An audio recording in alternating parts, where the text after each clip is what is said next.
Hi guys. So today susubukan naman natin tong Reso Pilot Pro na communication device. So actually today itong audio natin and mic is already coming from the Reso Pilot Pro, and gumagawa lang naman tayo ngayon ng semi-review lang naman nung paggamit natin, yung experience natin sa bagong communication device na to. So kung napanood niyo yung mga nauna kong video, well, yung una kong video is yung unboxing video natin ng Reso Pilot Pro. Tapos yung sumunod natin na video doon is yung installation, which is ngayon na-install na natin yung ating Reso Pilot Pro. So as of this moment, hindi ko pa alam kung paano tumunog yung mic neto, kung naririnig nyo ba ako. Pero for the sake of doing this review, naririnig nyo man or hindi, para malaman din natin pare-parehas. So ganito yung sound niya ng microphone niya kapag nakakonect sa inyong mga action camera. And then syempre, isa sa mga rason kung bakit natin kinuha tong Reso Pilot Pro, dahil sobrang daming features na ino-offer na itong produktong to, no?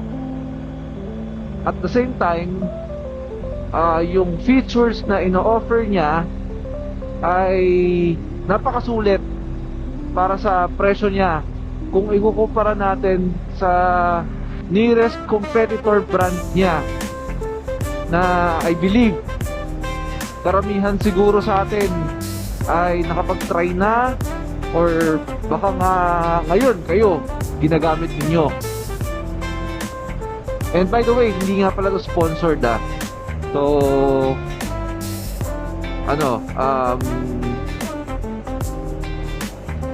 maybe I can say everything na pwede ko naman sabihin tungkol dito sa sa produktong to. So isa-isahin natin bakit ko naisipan kumuha ng Reso Pilot Pro. Una, syempre dahil sa presyo. Isa sa mga competitor brand niya, nagpe-presyo ng around 19,000. So si Reso Pilot Pro, it retails at 14,900. So dun pa lang meron ka ng 4,000 difference. Ano bang mabibili ng 4,000 mo? So kung medyo marami kang helmet, makakabili ka na ng isang pang cradle para makabit mo yung Reso Pilot Pro mo sa iba mo pang helmet, diba? So dalawa na agad. So pangalawa, ano ba yung mga features niya? So una, si Reso Pilot Pro meron din siyang mesh intercom communication. So ano bang ibig sabihin nun? Pag sinabi natin mesh yung yung mode of communication natin,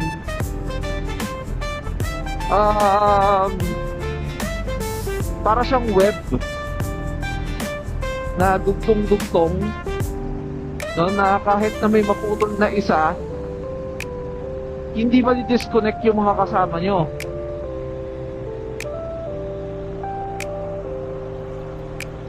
So that's how it performs. Ganun ang mesh intercom. Yung mga traditional Bluetooth kasi natin,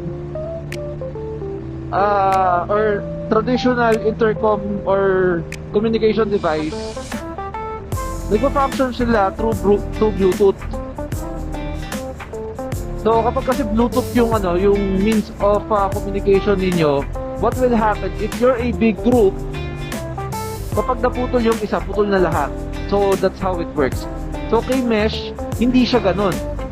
Kapag naputol yung isa nyong kasama, connected pa rin kayong iba, makakapag-communicate pa rin kayo, mai-inform ninyo yung mga kasama ninyo na let's say for example, merong naiwang isa, may naligaw, And I think that's one of the purpose of having a communication device to your helmet, to inform everybody na may naiwan, may nangyari, or may emergency. Diba? So, well, since nabanggit ko na rin naman yung emergency, this Reso Pilot Pro, meron siyang special feature na tinatawag nila na SOS. So, ito kasing Reso Pilot Pro, meron kasi itong GPS tsaka accident detection na kung sakali man, at wag naman sana na may mangyayari sa gumagamit itong produktong to, sumemplang ka or no, diba? Magti-trigger ngayon doon sa inassign mong contact na tumawag or mag-send ng text message pala sa assign mong contact person na something happened to you. And hindi lang yun, no? Si Reso Pilot Pro, maliban sa tinetext niya yung emergency contact person mo, sinasabi rin niya kung nasaan yung location mo. So, alam naman nating lahat na ang pagmumotor ay delikado. And si Reso Pilot Pro, isa siya sa mga bagay na kailangan mong bilhin para mabigyan mo ng security yung mga mahal mo sa buhay, lalo na sa bahay, na safe ka. And kung ano man yung mangyari sa'yo, sila ay malalaman, di sila manghuhula, at saka mapupuntahan ka nila agad. Diba? So, dun pa lang sulit na yung bayad mo. So, babalik ulit tayo dun sa mesh intercom communication niya, para lang malaman ng lahat sa mga bibili nito, pwede siyang connect up to 30 riders, no? So if you are in a big group, katulad na lang nung mga, halimbawa yung mga FJ Moto or yung dati nang merong Ironman, kung ganun kalaki yung grupo ninyo at lahat kayo nakareso, pwede kayong mag-pair up to 30 riders. Diba? Ang saya na ganun karami yung pwedeng mag-usap-usap habang nagra-ride kayo.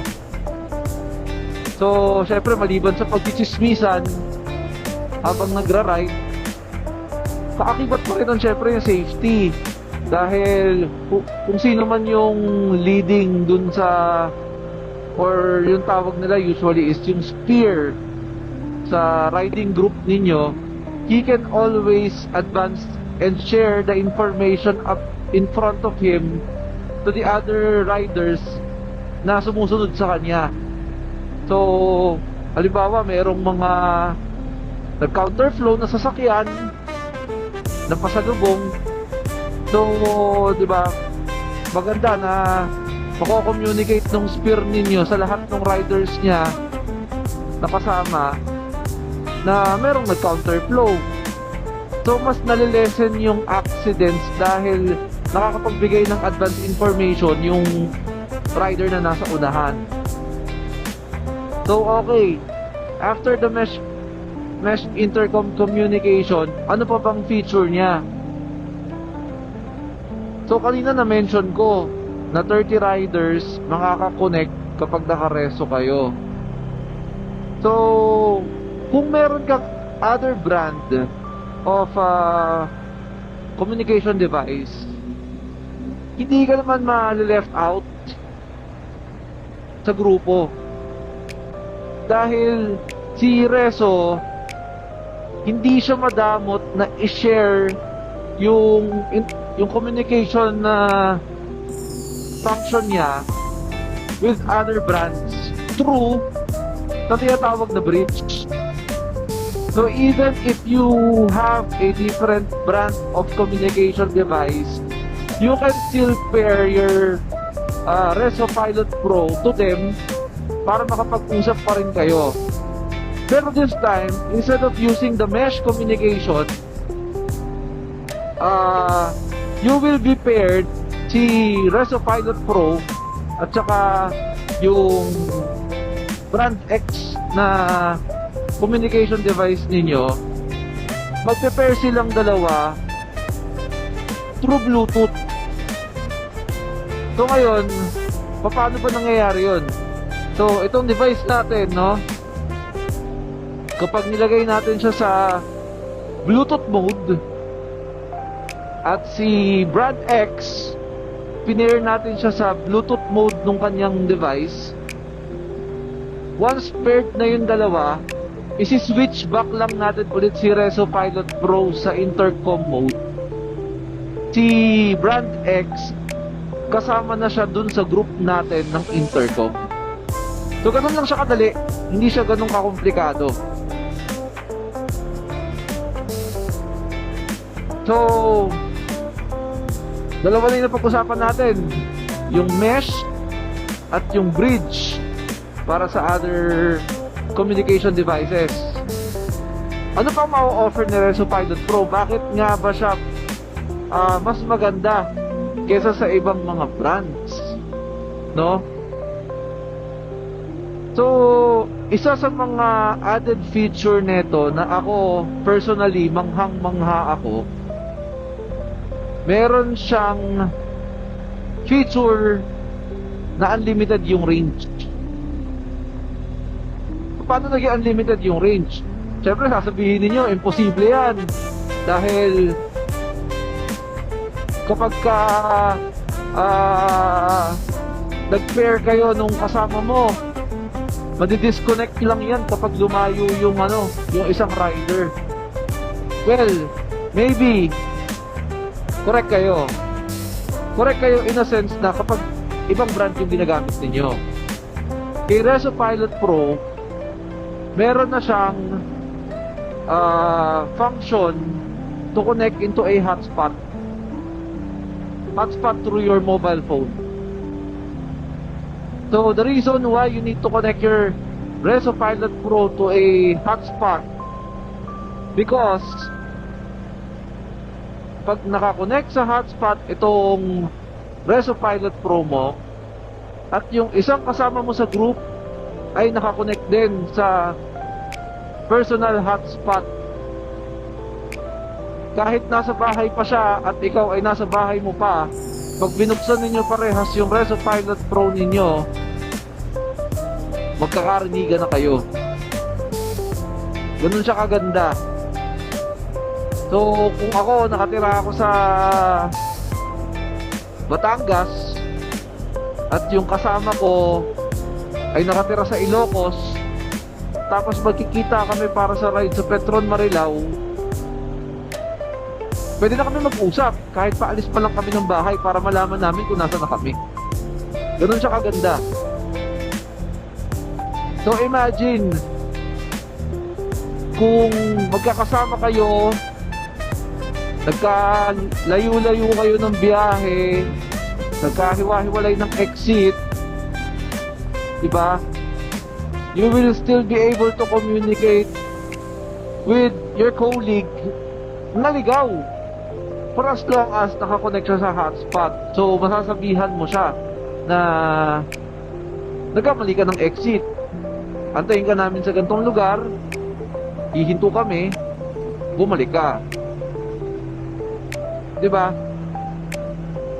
So anong a-address natin sa mga ganong mga pagkakataon? Una, yung pag-aantay syempre, at saka yung pag-iisip ng mga kasamahan natin kung saan na napunta yung isa pa nating kasama. So ngayon, dumako naman tayo sa kanyang other functions. So sa Bluetooth niya, kanina nabanggit ko na pwede natin siya i-bridge. So other than that, katulad ngayon, si Reso Pilot Pro, pwede natin siya i-connect sa ating mga action camera. So kapag naka-connect na yan sa action camera ninyo, pwede nyo nang marinig yung ano, yung mga yung gantong usapan, magagamit nyo yung microphone tsaka yung speakers nito para sa inyong mga motovlogging setup. Tapos pangalawa, syempre yung Bluetooth, pwede nyo i-connect sa cellphone ninyo. So habang nagra-ride kayo lang mag-isa, pwede kayo mag-play ng music. So kapag kayo naman naka-group, no? Katulad nga na naka-intercom, nung naka-Bluetooth ka, na naka-connect sa music yung Reso Pilot Pro mo, pwede mo ring i-share sa kanila kung ano yung pinapakinggan mo. So isa yan sa mga function ni Reso Pilot Pro na napakaganda. So punta naman tayo sa battery. Ang claimed battery hours nito is 18 hours straight. So siguro pag music, hindi ko lang kasi sigurado, baka yung straight music to mga 8 hours, mga ganun sa katagal. Hindi na rin masama, kasi kung magra-ride ka ng straight 18 hours, saan ka ba makakarating nun? Or mag-music ka ng straight 8 hours, diba? So hindi mo na siya kailangang i-charge palagi kung babiyahe kayo ng sobrang layo. Tsaka kung ganun man kalayo yung biyahe ninyo, sa grupo ninyo walang madi-disconnect, kasi lahat sigurado may battery hanggang makauwi. And yung speakers niya, kasi baka sabihin niyo na, oh sir, kasi mas kaya yan mura kasi pangit yung mic niyan, pangit yung speakers niyan. Guys, to mind you, yung speakers nito sobrang linaw, sobrang crispy ng tunog. Paano ko ba sasabihin? Sobrang linaw talaga. Actually, pag nagpe-play ako ng music, di ko na nga napapansin yung biyahe ko dahil imbis na nag-e-enjoy ka dun sa ride, na-e-enjoy mo na rin talaga yung music sa ganda ng tunog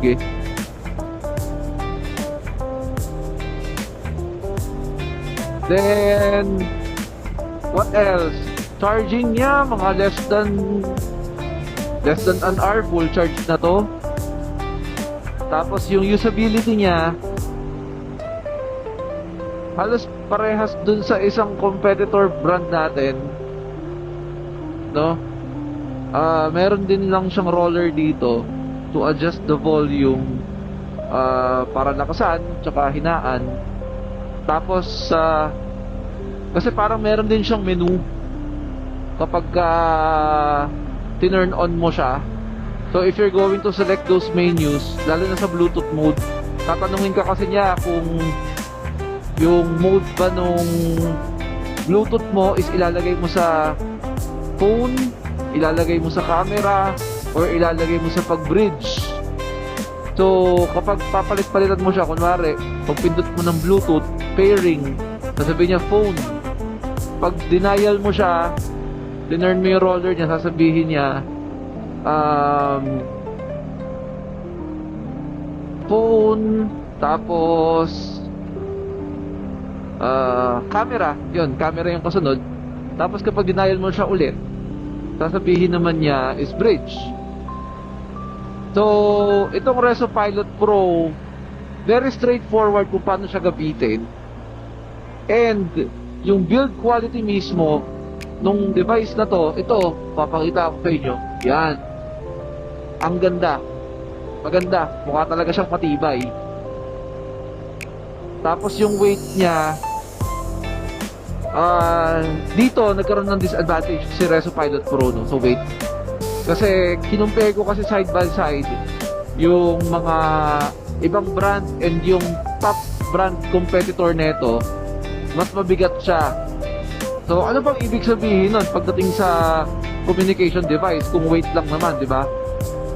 Syempre, it will add up to the weight of your helmet.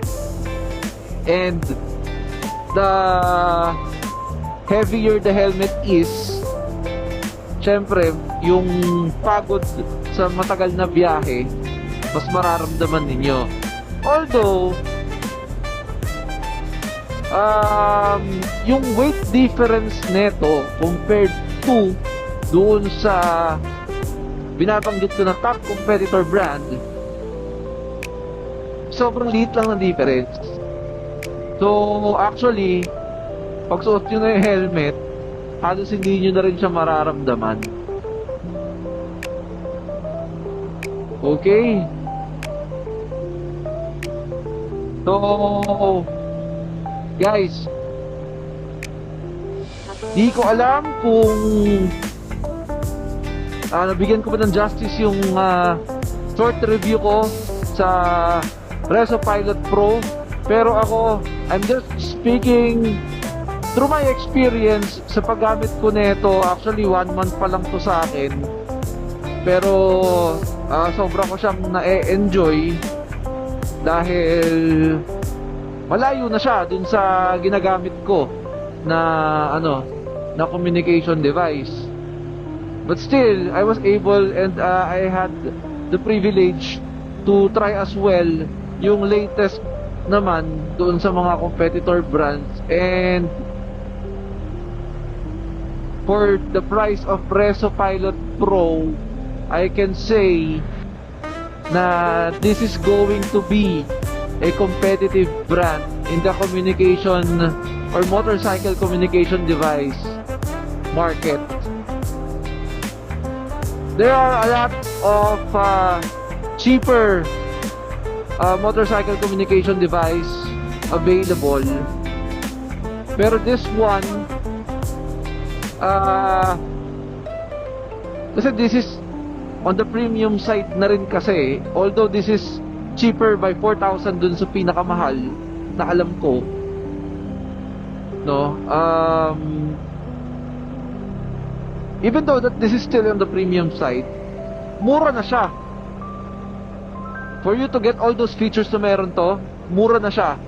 And I don't know if on the other competitor brands, if what I'm saying is yung mga 10,000 below na brands na I don't know if they have the same features as this. Pero guys, grabe to. Itong Reso Pilot Pro, isa sa mga sulit ko na nabili. Guaranteed. Again, this is not a sponsored video. I am not affiliated to Reso Philippines.